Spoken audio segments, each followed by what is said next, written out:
Morning Vestige.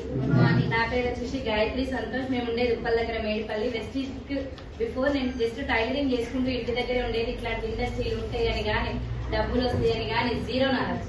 ఇంట్లో ఎంతమంది అనుమానాలతో డౌట్లతోటి భయంతో వచ్చి ఇక్కడ కూర్చుని నాకు తెలియదు. కానీ నేను ఫస్ట్ టైం మీటింగ్కి వెళ్ళినప్పుడు కూడా భయంతో డౌట్లతోటి అనుమానాలతోటి పైసలు వచ్చే కంపెనీ కూడా ఉంటుందా అని చెప్పేసి ఒక పెద్ద అనుమానం. చదువు లేకపోయినా ఇన్వెస్ట్మెంట్ లేకపోయినా ఒక బిజినెస్ చేయొచ్చా అని మా ఇంటికి వచ్చి సార్ వాళ్ళు ప్లాన్ చెప్పినా కానీ వినిపించుకోలేదు. ఒక 3 నెలలు టైం వేస్ట్ చేసుకున్న తర్వాత ఒక్క స్టోర్ మీటింగ్ ఉప్పల్లో అటెండ్ అయినా.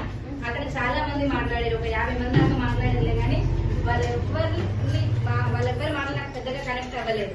2000, 10,000, 20,000, 30,000 అట్లా చాలా మంది మాట్లాడారు.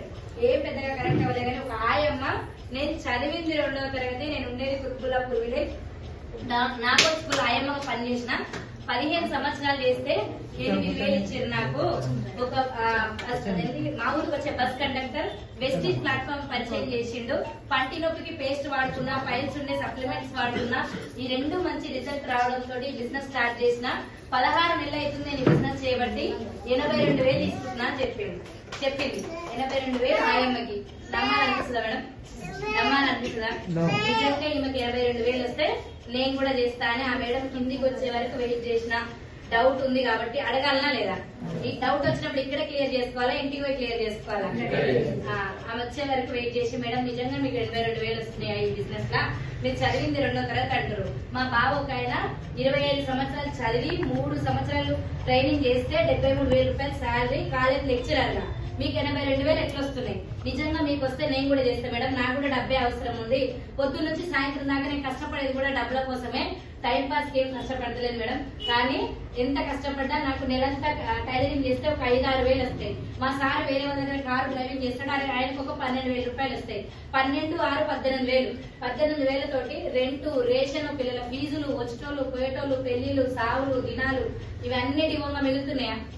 1,00,000 రూపాయలు చిట్టి వేస్తే రెత్తేలోపే 1,00,000 రూపాయలు అప్ అవుతుంది. ఏదన్నా చేద్దాం, టైలరింగ్ వేరే వాళ్ళకి నేర్పేయటమో, లేదా ఉప్పలను గోడుపలను ఫీజు వరకు అన్నా తెచ్చి పుట్టటమో ఏదో చేద్దాం అనుకుంటున్నా.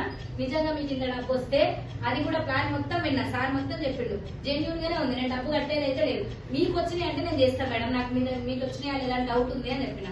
మేడం ఫోన్ లో వెస్టీజ్ యాప్ ఉంటది, అది ఓపెన్ చేసుకుని వాళ్ళకి వచ్చిన ఇన్కమ్ చెక్ చేసి చూపిస్తారు అందరూ. నాకు యాప్ ఓపెన్ చేసి చూపించడానికి రాదు. నా బ్యాంక్ బుక్ నా బ్యాంక్ లో పెట్టుకొని తిరుగుతున్నా. మీలాంటి వాళ్ళు ఉంటే చూపిద్దామని, అడిగితే చూపిద్దామని పెట్టుకొని తిరుగుతున్నా మేడం, చూసుకోండి అని ఇచ్చింది. చూడాలా లేదా? ఇంకా అప్పటికి అనుమానం పడితే మానంతా ఇంకా వేసి ఎవరు ఉండరు అనిపించి సరే అని చెక్ చేసిన. 220 రూపాయలు, 430 రూపాయలు అట్లా పెరుగుతూ కరోనా టైం రావడంతో ఎవరి ఇంటికి వెళ్ళా యాక్సెప్ట్ చేయలేదు మేడం. మేము ముస్లిమ్స్ అంటే అంత తొందరగా బయటకు వెళ్ళడానికి అవకాశం ఉంటుందా? లేదు. కానీ ఇంట్లో పరిస్థితి బాగాలేదు. మా సార్ టైర్లు పంక్చర్ చేస్తాడు, అయినా ఇచ్చిపెట్టి వెళ్ళడం స్టార్ట్ చేసిన మేడం. ఇప్పుడు చేస్తున్నా. డిసెంబర్ వరకు ఇంకా 2-3 నెలల్లో 1,00,000 పైన ఇన్కమ్ తీసుకుంటా మేడం అని చెప్పింది. టైలరింగ్ ఎన్నేళ్ళు కూడా 1,00,000 వస్తుంది సార్? వస్తుందా? 82,000 చూసిన తర్వాత ఆ రోజు నైట్ నిద్ర పడలే నాకు. ఎందుకు అని అంటే నాకు డబ్బే కావాలి. కానీ ఇట్లాంటి ఇండస్ట్రీ గురించి చెప్పింది మా అత్త వాళ్ళ అన్న కూడా అరుంధతి మేడం. ఒక 3 నెలలు వేస్ట్ చేసిన. 1,100 వచ్చినప్పుడు చెప్పింది, 11,000 వచ్చే వరకు కూడా మీటింగ్కి వెళ్ళలేదు. ఇంకా ఇదంతా చూసిన తర్వాత కూడా నిద్ర పోతే నాకు మంచి అవకాశం కోల్పోయిందని అయితే అని చేయడం స్టార్ట్ చేసిన. ఆయమ్మ కాబట్టి ఎవరైనా సపోర్ట్ చేసి ఉండొచ్చు, నాలెడ్జ్ ఉండొచ్చు, తెలివి ఉండొచ్చు. ఆమెకి 82,000 వచ్చినాయి. జస్ట్ నాకు ఒక 4,000 రూపాయలు పొదుపు కట్టడానికి వస్తే చాలు అనుకుని బిజినెస్ స్టార్ట్ చేసిన. పొదుపంట తెలుసా? ఇక్కడ డాక్టరాలు ఉందా? డాక్టరా గ్రూప్ కట్టడానికి ఆ మంతే ఆ 2-3 నెలల కిందనే 1,00,000 రూపాయలు తీసుకున్నా. మా సార్ జీతం 2-3 నెలలకు ఒకసారి ఇస్తారు. నేను గుట్టిన డబ్బులు టైలరింగ్ చేసి నేను నెలంతా జమ కావాలంటే అయితేయా? ఎప్పుడే అయిపోతాయి. అవునా కదా? 10 మంది ఊరుకోరు కరెక్ట్ టైం కట్టకపోతే అన్న భయంతో వెస్టీజ్ గట్టిగా పట్టుకొని చేయడం స్టార్ట్ చేసిన. ఫస్ట్ ఇన్కమ్ 175 రూపాయలు. 2 నెలలు కష్టపడుకుంటూ పోతే 4,800, 5,400, 10,000, 11,000 వచ్చే వరకు ఫోన్ లేదు సార్ నా దగ్గర. ఫోన్ లేకుండానే బిజినెస్ స్టార్ట్ చేసిన.